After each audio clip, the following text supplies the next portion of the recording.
dosen pengaku Pak Purwanto. Ini dia 5 poin yang saya akan jelaskan. Di sini saya akan membahas 5 manajemen keuangan, yaitu yang pertama, 1. Atasi resiko digitalisasi OJK, tekanan pentingnya kesadaran literasi keuangan. Menurut saya tidak ada informasi konkret yang menunjukkan bahwa OJK memiliki inisiatif atau tekanan khusus terkait digitalisasi tanpa pinjaman bank. Namun demikian, jika kita berbicara secara umum mengenai resiko digitalisasi dalam konteks keuangan dan bagaimana kesadaran dapat membantu mengatasi resiko tersebut, ada beberapa di sini pertimbangan yang dapat dipertimbangkan. 1. Keamanan data. Digitalisasi berarti data keuangan menjadi lebih mudah diakses dan diproses secara elektronik. Oleh karena itu, penting untuk memiliki langkah-langkah keamanan yang kuat untuk melindungi data pelanggan dan informasi keuangan dari potensi ancaman siber. Terus yang kedua, pendidikan dan kesadaran. Di sini kesadaran yang baik tentang ancaman siber dan praktik keamanan digital sangat penting. Pelanggan dan pemangku kepentingan perlu diberikan pemahaman yang memadai tentang resiko-resiko yang terkait dengan digitalisasi keuangan. Yang ketiga, regulasi yang mencukupi. Kerangka regulasi yang kuat dapat membantu dalam mengatasi resiko-resiko yang terkait dengan digitalisasi. Regulasi yang jelas dan diterapkan dengan baik dapat memastikan bahwa entitas keuangan beroperasi dengan mematuhi standar keamanan yang tinggi. Nah, terus yang keempat, teknologi keamanan yang canggih. Investasi dalam teknologi keamanan yang canggih seperti enkripsi data, pemantauan ancaman siber, dan deteksi intrusi dapat membantu melindungi sistem keuangan digital dari serangan. Terus yang kelima, terakhir, penyuluhan dan pendidikan pelanggan, yaitu melibatkan pelanggan dalam pendidikan terkait resiko digitalisasi dan cara melindungi informasi pribadi mereka merupakan langkah penting. Ini dapat dilakukan melalui kampanye, penyuluhan, dan penyediaan sumber daya pendidikan. Nah, di sini pentingnya kesadaran tanpa pinjam bank dapat menekankan bahwa setiap individu atau entitas yang terlibat dalam aktivitas keuangan digital memiliki peran aktif dalam melindungi keamanan dan privasi mereka. Tanpa adanya pinjaman bank, kemungkinan resiko dapat lebih besar, dan oleh karena itu kebutuhan akan kesadaran resiko dan pabrik keamanan sangat krusial. Nah, yang kedua yaitu saya mengambil fenomena startup pilot di Indonesia. Fenomena ini bisa dipahami melalui beberapa faktor yang umumnya berkontribusi terhadap kegagalan perusahaan rintisan. Berikut beberapa fenomenanya. Yang pertama, pesaing yang ketat. Ekosistem startup di Indonesia sangat kompetitif. Terdapat banyak perusahaan yang bersaing dalam peluang yang serupa atau bahkan yang sama. Persaingan yang ketat bisa menyebabkan kesulitan untuk startup menonjol dan mencapai pangsa pasar yang cukup besar. Poin kedua yaitu manajemen keuangan yang kurang baik. Beberapa startup mungkin memahami tantangan dalam manajemen keuangan mereka. Pengelolaan dana dan alokasi sumber daya yang tidak efisien dapat mempercepat resiko kebangkrutan. Ya, model bisnis yang tidak berkelanjutan. Beberapa startup mungkin memiliki model bisnis yang sulit untuk menghasilkan keuntungan dalam jangka panjang. Jika model bisnis tidak dapat memberikan arus kas positif atau tidak mempertumbuhkan diimbangi dengan pendapat yang memadai, startup dapat mengalami kesulitan keuangan. Yang keempat, tantangan regulasi. Di sini beberapa sektor, terutama yang terkait dengan regulasi yang kompleks, bisa menjadi sulit bagi startup. Kesenjangan atau ketidakjelasan dalam regulasi dapat menciptakan hambatan bagi pertumbuhan dan kelangsungan hidup perusahaan.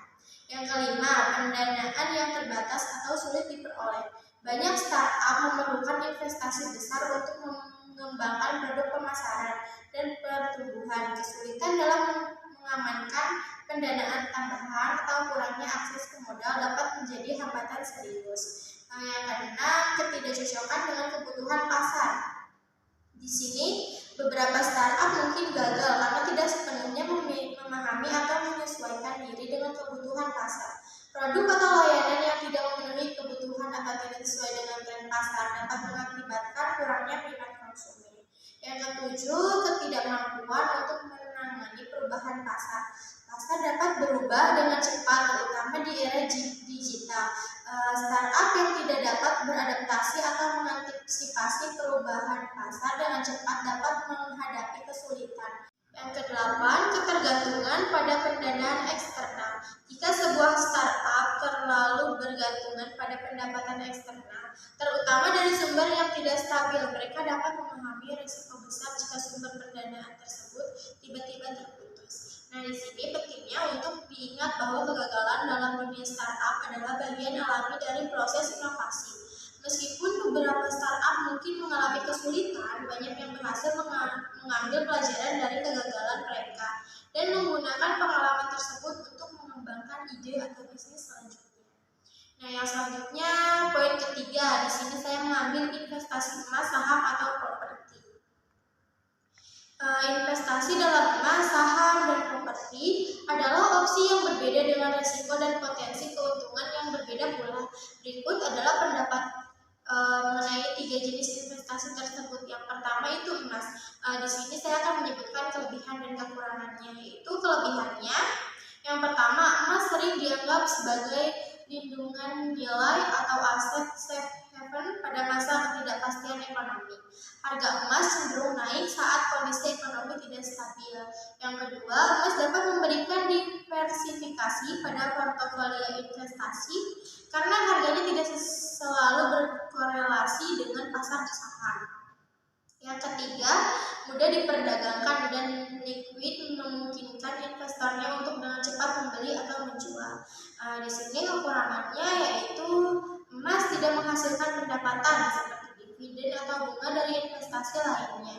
Nilai emas dapat fluktuatif dan tidak selalu tumbuh seiring waktu seperti saham atau properti. Biaya penyimpanan dan asuransi emas fisik dapat menjadi pertimbangan. Dan yang kedua, saham. Di sini kelebihan saham ada tiga, yaitu yang pertama, saham memiliki proses untuk memberikan keuntungan yang tinggi seiring berjalannya waktu. Yang kedua, dengan saham, investor dapat menjadi pemilik sebagian dari perusahaan dan berpartisipasi dalam keberhasilan perusahaan tersebut. Yang ketiga, saham memberikan kesempatan untuk mendapatkan pendapatan melalui dividen. Kekurangannya juga ada tiga, yaitu yang pertama, nilai saham dapat sangat fluktuatif dan dipengaruhi oleh faktor ekonomi, politik, atau perusahaan tertentu. Perlu penelitian dan pemahaman yang baik untuk memilih saham yang potensial. Yang ketiga, tidak semua saham memberikan dividen dan pembayaran dividen tidak selalu stabil. Nah, terus selanjutnya properti. Di sini kelebihannya, properti dapat memberikan penghasilan pasif melalui sewa dan nilai properti cenderung meningkat secara seiringnya waktu. Properti juga dapat memberikan keuntungan pajak tertentu dan perlindungan inflasi.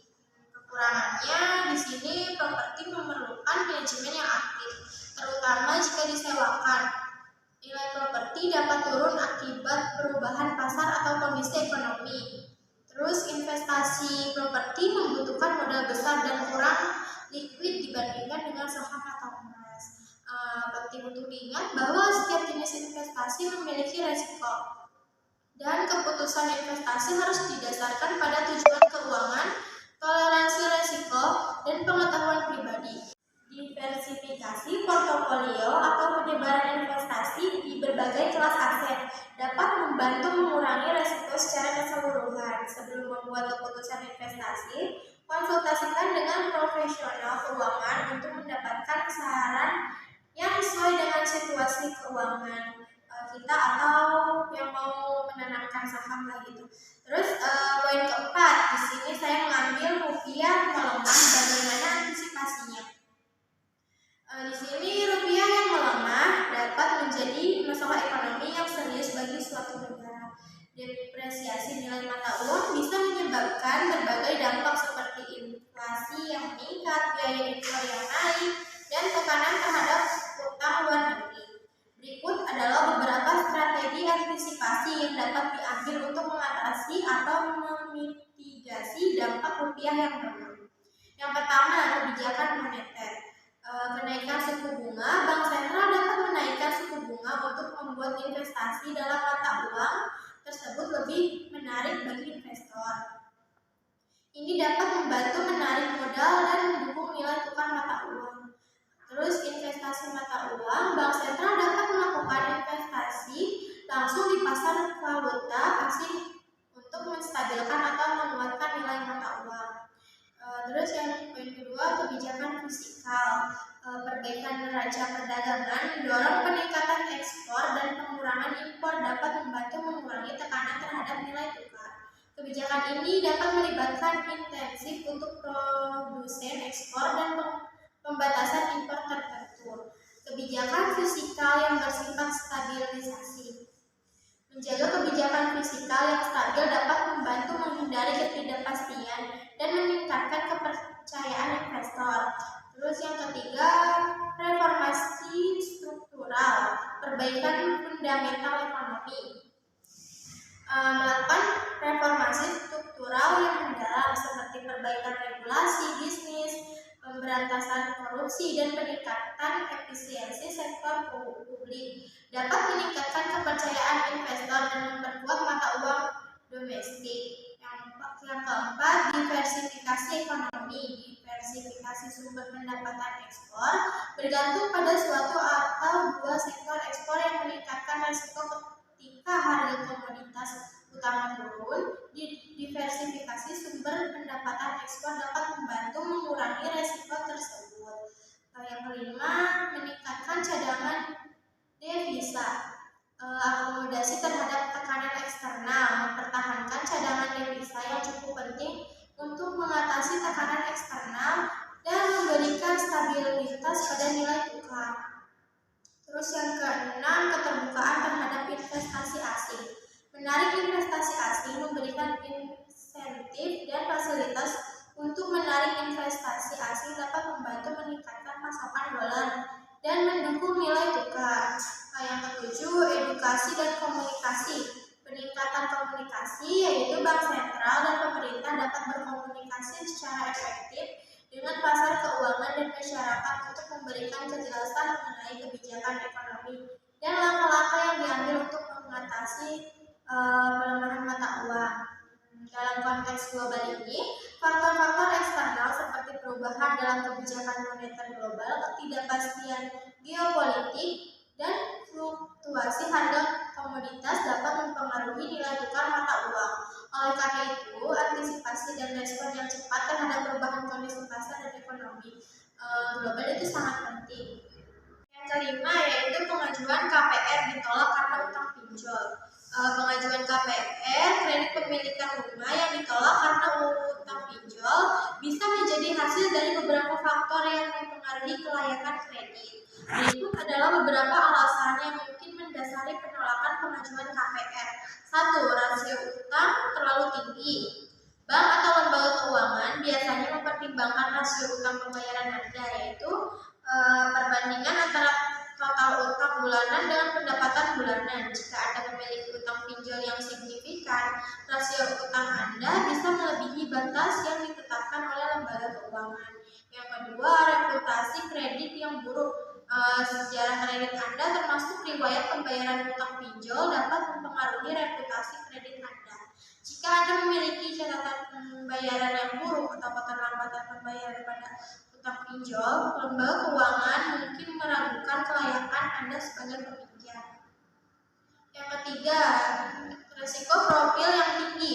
Lembaga keuangan biasanya menilai profil risiko peminjam. Jika memiliki utang pinjol dianggap sebagai tanda risiko yang tinggi, bank atau lembaga keuangan dapat memutuskan untuk menolak pengajuan KPR untuk melindungi diri dari potensi risiko pembayaran yang tinggi. Yang keempat, kestabilan keuangan. Jika utang pinjol menyiratkan bahwa keuangan Anda tidak stabil atau tidak dapat diprediksi, ini dapat menjadi alasan penolakan.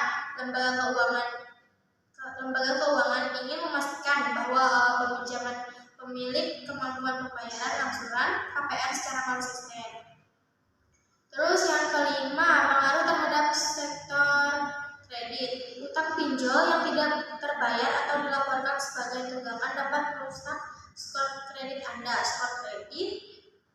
rendah dapat membuat bank ragu untuk memberikan persetujuan KPR. Keenam, yaitu over leveraging. Jika Anda sudah mengalami over leveraging, yaitu memiliki terlalu banyak utang relatif terhadap pendapatan dan aset Anda, bank mungkin menilai bahwa menambah KPR akan meningkatkan risiko keuangan Anda secara keseluruhan. Jika menghadapi penolakan pengajuan KPR karena utang pinjol, di sini juga ada beberapa langkah yang bisa dapat kita ambil. Yang pertama, evaluasi keuangan pribadi. Tinjau kembali keuangan Anda dan identifikasi area yang memerlukan perbaikan. Bekerja sama dengan lembaga keuangan untuk mendiskusikan situasi Anda dapat membantu. Yang kedua, perbaiki riwayat kredit. Upayakan untuk memperbaiki riwayat kredit Anda dengan membayar utang pinjol yang tertunggak dan menyesuaikan kebiasaan keuangan Anda.